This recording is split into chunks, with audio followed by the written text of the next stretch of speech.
Hi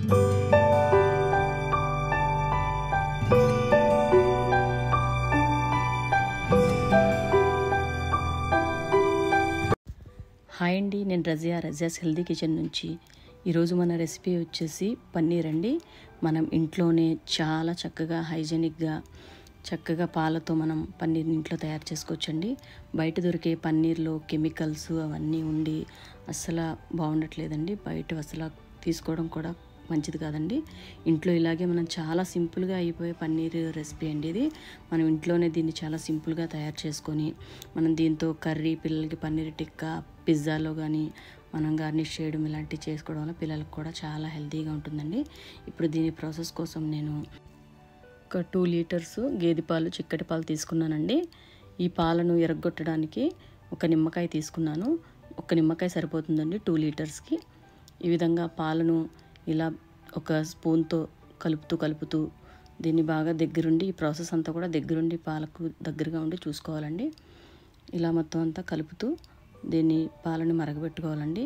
ఈ విధంగా బాగా మరిగి ఒక 3 పొంగులు వచ్చిన తర్వాత దీన్ని ఒకసారి బాగా కలిపి మొత్తం అంతా ఇలా పైకి ఒక 3 పొంగులు వచ్చిన తర్వాత స్టవ్ ఆఫ్ చేసేసుకోవాలండి. మొత్తం అంతా ఇలాగ 3 పొంగులు వచ్చిన తర్వాత స్టవ్ ఆఫ్ చేసేసి మనం తీసి పెట్టుకున్న ఈ లెమన్ జ్యూస్ని ఇందులోకి వేసేద్దామండి. ఇప్పుడు ఈ విధంగా కొంచెం కూల్ డౌన్ అయిన తర్వాత వెంటనే ఇప్పుడు ఇందులోకి మనం ఈ లెమన్ జ్యూస్ అంతా కూడా ఇందులోకి వేసేద్దామండి. ఇలా మొత్తం లెమన్ జ్యూస్ అంతా వేసేసి ఇప్పుడు ఒక్కసారి కొంచెం నెమ్మదిగా దీన్ని ఇలా స్ప్రెడ్ చేసుకుందాము. ఇప్పుడు మొత్తం అంతా కూడా ఒకసారి మొత్తం స్లోగా, ఈ ప్రాసెస్ చాలా స్లోగా చేయాల్సి ఉంటుందండి. ఈ విధంగా స్లోగా దీన్ని ఒక స్పూన్తో నెమ్మదిగా కలుపుకోవాలండి. ఇలా ఈ విధంగా మొత్తం అంతా కూడా నెమ్మదిగా కలుపుకొని దీన్ని ఇలా ఒకసారి కలిపిన తర్వాత విరగడం స్టార్ట్ అయిందండి. చాలా చక్కగా మొత్తం అంతా విరిగిపోతుంది. దీన్ని ఇప్పుడు ఒక పక్కన ఒక 5 మినిట్స్ దీన్ని ఇలానే వదిలేద్దామండి. ఈ విధంగా ఇప్పుడు ఈ విధంగా మన పాలంతా కూడా విరిగిపోయినాయండి. చాలా చక్కగా చాలా బాగా విరిగిపోయినాయి, కరెక్ట్గా విరిగినాయండి. ఇప్పుడు వీటిని మనము ఒక జాలి తీసుకొని, ఒక మనం వడగట్టే జాలి లాంటి దాన్ని తీసుకొని అందులో ఒక కాటన్ క్లాత్ని వేసుకొని దీంట్లోకి మనం వడగట్టుకుందాం దీన్ని. ఇది చాలా బాగా కరెక్ట్గా విరిగిందండి పాలంతా కూడా. ఈ విధంగా ఇప్పుడు దీంట్లో ఈ జాలీలోకి ఇదంతా కూడా ట్రాన్స్ఫర్ చేసుకుందామండి. మొత్తం ఈ ప్రాసెస్ అంతా అది వేడిగా ఉన్నప్పుడే వేయాలండి, వెంటనే వేసేసుకోవాలండి దీంట్లోకి. ఈ విధంగా మొత్తం అంతా కూడా ఇందులోకి వేసి ఒకసారి ఒక స్పూన్ తీసుకొని దీన్ని ఒకసారి ప్రెస్ చేయాలండి. కొంచెం లైట్గా ఒకసారి ఇలా ప్రెస్ చేసుకోవాలి. ఈ విధంగా మొత్తం పాలంతా కూడా ఈ విధంగా ప్రెస్ చేసి దీనిపై ఇప్పుడు ఈ క్లాత్ని కవర్ చేసుకోవాలండి. ఈ మొత్తం ఈ క్లాత్ని ఈ విధంగా కవర్ చేసి మొత్తం పన్నీర్కి ఈ ప్రాసెస్ అంతా కూడా వేడిగా ఉంటుండగానే చేయాలండి. ఇది చల్లారిపోయిన తర్వాత చేయకూడదు. దీన్ని ఈ విధంగా మొత్తం ఒకసారి ఇలా ఫోల్డ్ చేసుకొని, ఇది హీట్గానే ఉండాలండి. ఇప్పుడు ఇందాక మనం పాలు విరగబెట్టుకున్న డేక్షాని మళ్ళీ తీసుకొని ఇప్పుడు దీనిపై ఇది పెట్టేద్దామండి.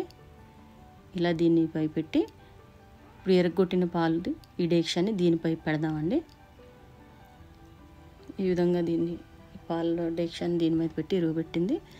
దీన్ని ఒక 30 సెకండ్స్ కొంచెం గట్టిగా ప్రెస్ చేసి అలా పట్టుకోవాలండి. ఒకసారి ప్రెస్ చేసి మళ్ళీ తీసి మళ్ళీ ఇంకొకసారి కొంచెం గట్టిగా ప్రెస్ చేసి మళ్ళీ దాన్ని ఒక 30 సెకండ్స్ అలా ప్రెస్ చేయాలండి. అలా 1 మినిట్ దాకా 30 సెకండ్స్ ఒకసారి ప్రెస్ చేసి అలా ఒక పక్కన 5 మినిట్స్ ఉంచేద్దామండి. ఇప్పుడు మనం ఈ ఎరగొట్టిన పాలు కూడా మనకి చాలా మంచిదండి. ఇది డిహైడ్రేషన్ అవ్వకుండా బాడీకి కూడా చాలా బాగా ఉపయోగపడుతుంది. దీన్ని మనం పాడే అవసరం లేదండి. దీన్ని మనము మజ్జిగ చేసుకునేటప్పుడు కొంచెం పెరుగు మిక్సీలో వేసి అందులో కొంచెం అల్లం, పచ్చిమిర్చి, కరివేపాకు చిన్న చిన్న ముక్కల్లా కట్ చేసి ఈ విరగొట్టిన పాలని అందులోకి వేసేసి మనం దాన్ని మిక్సీ పెట్టేస్తే అది చాలా మంచిగా, చాలా హెల్త్కి చాలా మంచిదండి. పిల్లలకు కూడా తాగుతారు. ఇప్పుడు ఈ పన్నీర్ని మనం చూద్దాము. మొత్తం అంతా కూడా చాలా బాగా పర్ఫెక్ట్గా వచ్చిందండి. ఇలా మనం ఇంట్లోనే హెల్తీగా చేసుకుంటే హెల్త్కి కూడా చాలా మంచిదండి. చాలా హెల్తీ పన్నీర్ అండి ఇది. చాలా ఫ్రెష్గా మంచి ప్రాసెస్లో మనం చేసుకున్న పన్నీర్ ఇది. ఇది చాలా టేస్టీగా కూడా ఉంటుందండి ఇంట్లో మనం చేసుకున్న పన్నీరు. బయట పన్నీర్లు రబ్బర్లా సాగడము అసలు టేస్ట్ కూడా ఉండవండి. అందులో ఏవేవో కెమికల్స్ వేయడం వల్ల అసలు టేస్ట్ కూడా ఉండదండి. ఇప్పుడు దీన్ని మనకు నచ్చిన ముక్కలు నచ్చినట్టు షేపుల్లో కట్ చేసుకోవచ్చు. మనం వండే కర్రీని బట్టి మనకు కావాల్సినట్టుగా పన్నీర్ టిక్కాకైతే కొంచెం పెద్ద సైజులో, కర్రీకి అయితే కొంచెం మీడియంగా చిన్న చిన్న పీసెస్ కింద ఇలా మనకు నచ్చిన విధంగా మనం కట్ చేసుకోవచ్చండి. ఇప్పుడు ఈ పన్నీర్ని చాలా స్మూత్గా, చాలా టేస్టీగా, చాలా బాగుంటుందండి. ఈ విధంగా మొత్తం అన్నీ కూడా మనం ఈరోజు దీంతో పన్నీర్ కర్రీ చేయబోతున్నాం కాబట్టి పీసెస్ అన్నీ కూడా ఈ విధంగా చిన్న చిన్న పీసెస్ కింద కట్ చేసుకుందామండి. చాలా ఈజీగా చాలా బాగా కట్ అయిపోతాయండి. అసలు చాలా చాలా బాగా కట్ అయిపోతున్నాయి. మొత్తం అంతా కూడా ఈ విధంగా అన్నీ కట్ చేసుకొని పక్కన పెట్టుకుందామండి. పన్నీర్లో చాలా ప్రోటీన్ వాల్యూస్ ఎక్కువ ఉంటాయి కాబట్టి పిల్లలకు కూడా చాలా మంచిదండి. ఇది మీరు సింపుల్గా ఇంట్లోనే దీన్ని తయారు చేసి పిల్లలకు పెట్టచ్చు. ఇంతేనండి, మన పన్నీర్ రెడీ అయిపోయింది. ఇప్పుడు మనం ఈ పన్నీర్తో మనం కర్రీ చేసుకోబోతున్నామండి. సో ఈ కర్రీ కూడా మనకి ఇందులోకి వీడియో పెద్దదైపోతుంది కాబట్టి నేను డిస్క్రిప్షన్లో లింక్ పెట్టానండి. ఒకసారి మీరు వెళ్ళి ఒకసారి లింక్ క్లిక్ చేసి ఈ కర్రీ ప్రాసెస్ కూడా చూడండి. కర్రీ కూడా చాలా హెల్తీగా, చాలా టేస్టీగా, చాలా బాగా చేశానండి. ఇప్పుడు ఈ కర్రీని కూడా మనం దీంతో మనకి పులావ్లోకి అయితే ఈ కర్రీ చాలా బాగుంటుంది. పుల్కా, చపాతీ దేంట్లోకైనా చాలా బాగుంటుందండి. ఇది మనం ఈ పుల్కాలోకి, చపాతీ, పలావ్లోకి చాలా బాగుంటుందండి. ఈ పలావ్ రెసిపీ కూడా మనం డిస్క్రిప్షన్లో పెట్టానండి లింక్. ఇది కూడా చాలా బాగుంటుంది, ఒకసారి ట్రై చేయండి. ఇంతేనండి, మన పన్నీర్ రెసిపీ పర్ఫెక్ట్గా రెడీ అయిందండి. ఈ వీడియో కానీ మీకు నచ్చినట్లయితే లైక్ చేయండి, మీ ఫ్రెండ్స్కి, ఫ్యామిలీ మెంబర్స్కి షేర్ చేయండి, సబ్స్క్రైబ్ చేసుకోండి. నెక్స్ట్ వీడియోలో మళ్ళీ కలుసుకుందాము. Thanks for watching.